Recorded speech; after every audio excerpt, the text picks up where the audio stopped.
boss, tatanggal ko muna yung mga gamit dito sa CR para makapagtrabaho tayo. Ayan. Okay. Kaya mga boss, yung binili natin.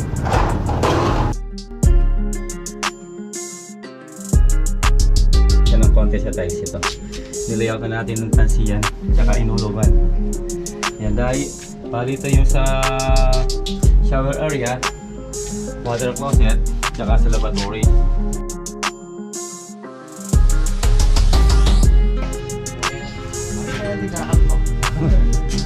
Ay, puno na yung binuhusan nila.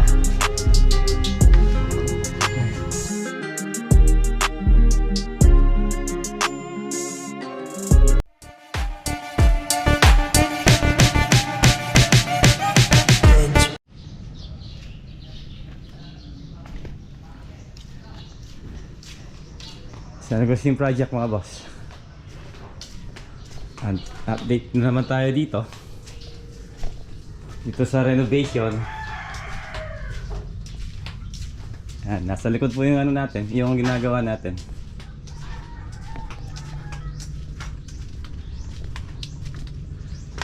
Pero, good morning, good morning. Morning. Black coffee Kape. Hi. Ayan mga boss, good morning po. Yan, nagkakape yung mga tropa natin bago gumawa. Libreng kape sa client natin pagka umaga. Ayan. Ito, yung ginagawa natin.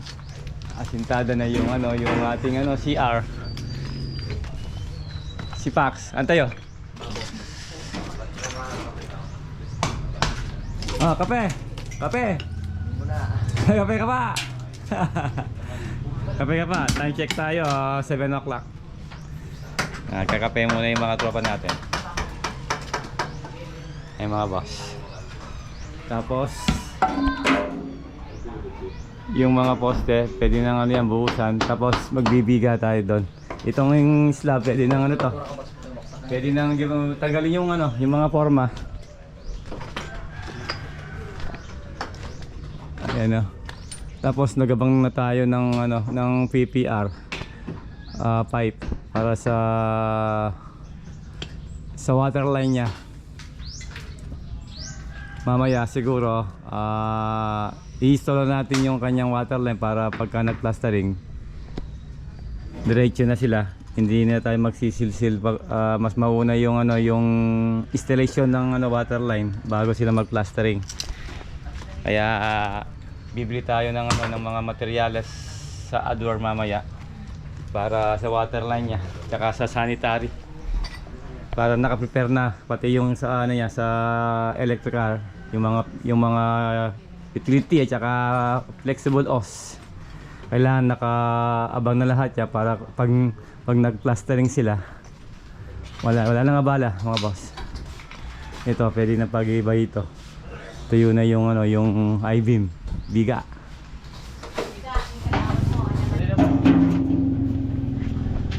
Mga boss, tatanggal ko muna yung mga gamit dito sa CR para makapagtrabaho tayo.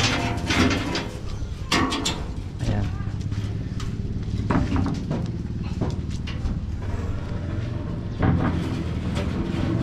Yung yan ng yero, Apo yan.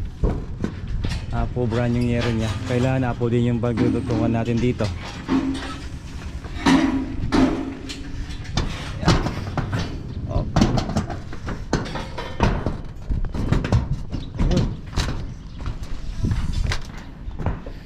Tatanggalin natin yung gutter na yan.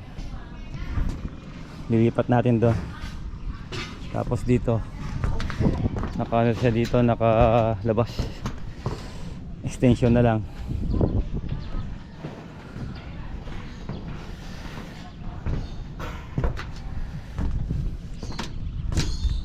Ayun yung kay Boss Pugo, yung ginawa natin last year. Ano?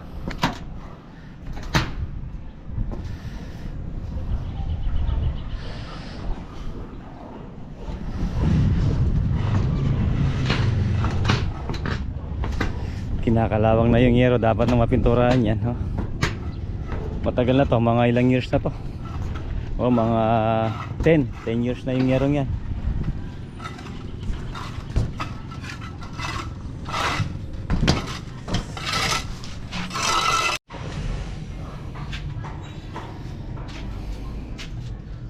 Ito mga boss, yung abang natin na PPR, tapos dito yung kanyang shower, yung water closet dito. Meron tayong abang namin dyan, water line, tapos lavatory. Ito, shower area, meron siyang sukalo rito.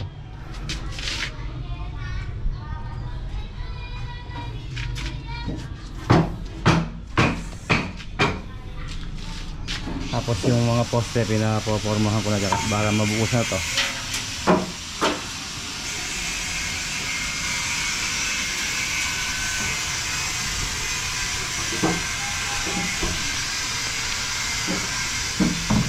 Yung ilalim, pinatatanggal ko na rin yung forma para maayos na lang yung kanyang water line. Tapos lagay muna natin temporary yung dating water closet dyan para may magamit sila. Tsaka yung amba siguro pwede natin lagay, tsaka yung dating pito para meron silang magamit mga boss.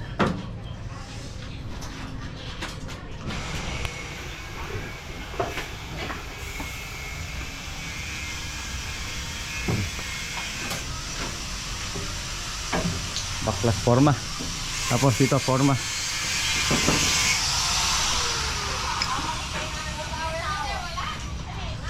Ay, mga pinadudugtong ko na yung yung mga poste para mabuhusan na.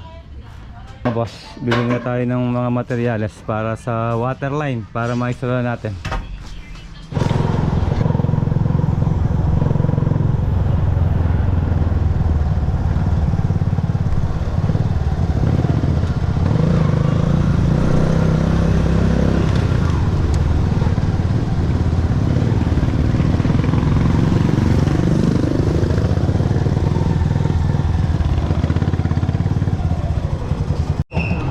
Okay. Kaya nga boss, yung bilhin natin kay Mr. Bonggay.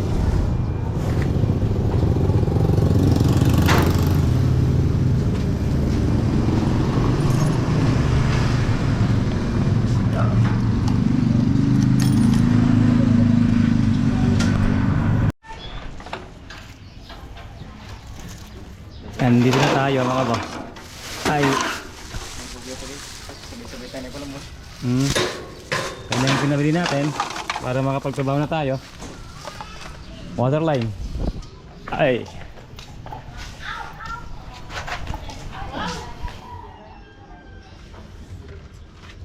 ayan, Shelo. Yan, nakapagano na tayo, silsil para sa water line, PPR pipe. Tapos dito yung elbow para sa lavatory.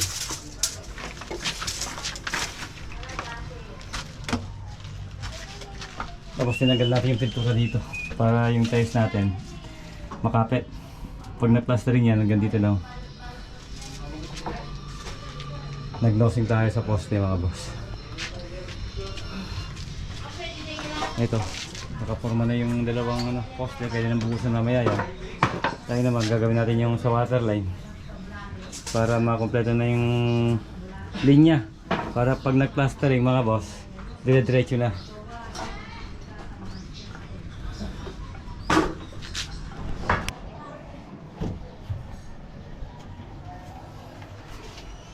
Nakalagay na yung ating water line mga boss. Ayan na. Nakalabas siya para pag palatada saka yung tiles, in-estimate na natin para dito eksakto yung tiles, ano lang siya, nakapasok, nasa loob lang siya ng konti sa tiles ito. Nilayout na natin ng tansiyan tsaka inulugan. Yan, dahil palito yung sa shower area, water closet, tsaka sa lavatory. Tapos yung BBC niya sa lavatory, ito yung sa water line niya. Dito maglalagay din tayo ng dito ng outlet, utility box, tsaka dito yung kanyang switch. Ayan, nakapaglagay na rin sila ng ng mga clear valve para sa little bin dito sa taas. Bukas pwede nang formaan yan. Lilipat na lang yung yung mga natin doon, yung mga forma natin. Nabuhusan na yan mga boss. pinatitigas lang. Bukas pwede nang baklasin yan. Tapos lilipat natin dito sa biga, little beam ng ano ng CR. Ayan. Okay. Tapos yung mga wire dito tinanggal ko na. Ayan. Para pag walang ginagawa yung ibang tropa natin, pwede nang ibahin ng ilalim.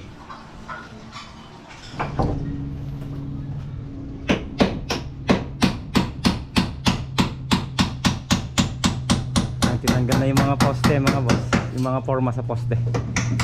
Tapos nilipat dito. Ayan. Si Cielo, carpentero na Cielo. Ay!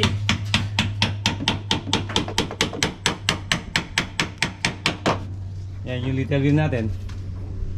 Mamaya pwede nang busan yan na Cielo. Ito na boss. Okay.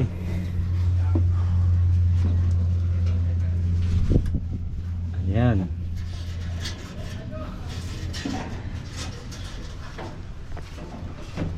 Tapos hindi na silang magasinta dito. Igibayin yon. Papatungan na lang para diretso na yung ano doon, yung palatada. Paano natin yan, pagigiba natin yung palatada kung pwede. Babaguhin natin para maganda. Ito.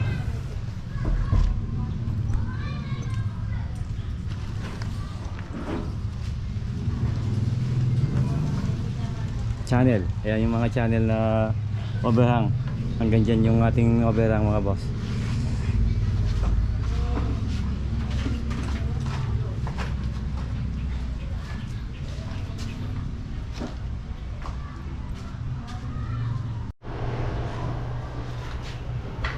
Oh, tanghali na mga boss.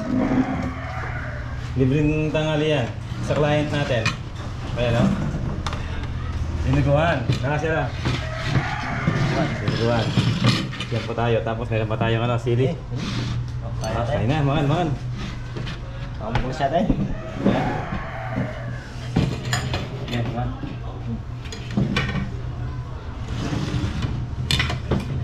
Ikaw kanini? Kira na. Kira na. Ayun gerakan. Okay, kaya.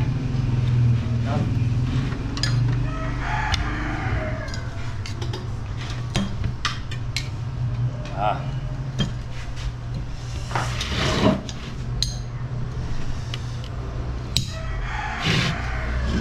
Hindi tayong sili mga boss.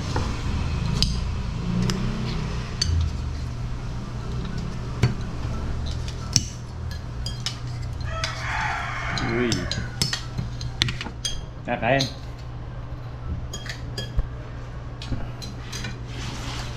Kita.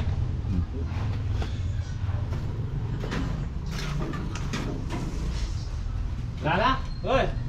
Muna. Muna yan. Ano na hindi gerakan to? Ay, puno na. Puno na yung binuhusan nila. Galing dia agad.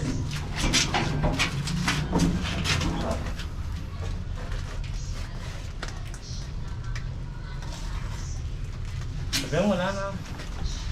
Ay, nangyar. Ito yung tibay. Oh.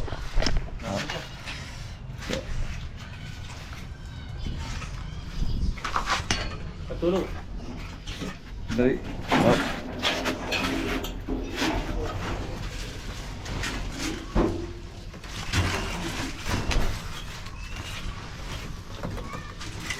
Tembak, tembak.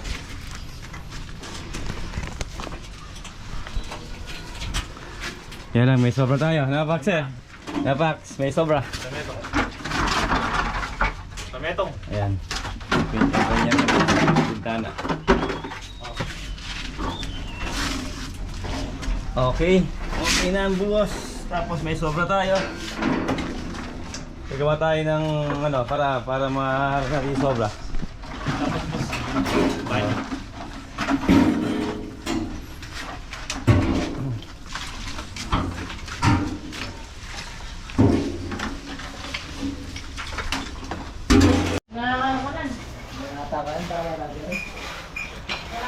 At sobra kami ng alo. Ayan, dito ko pinalagay sa step po yan. Huli na yung gagawin yung doon sa likod. Tatambakan. Ito muna mauuna. Ayan, ayan yung nagawa natin dito sa San Agustin Project mga boss. Buhos poste, buhos biga. Ayan, waterline installation sa taas. Okay. Balat ni may ubod ni. Ayan na.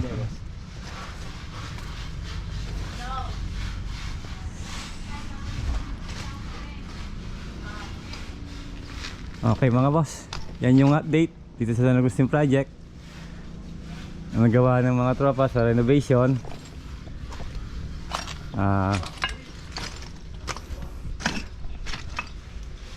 So hanggang dito na lang po yung vlog natin mga boss. Kita-kita na lang po sa next video. Okay, God bless.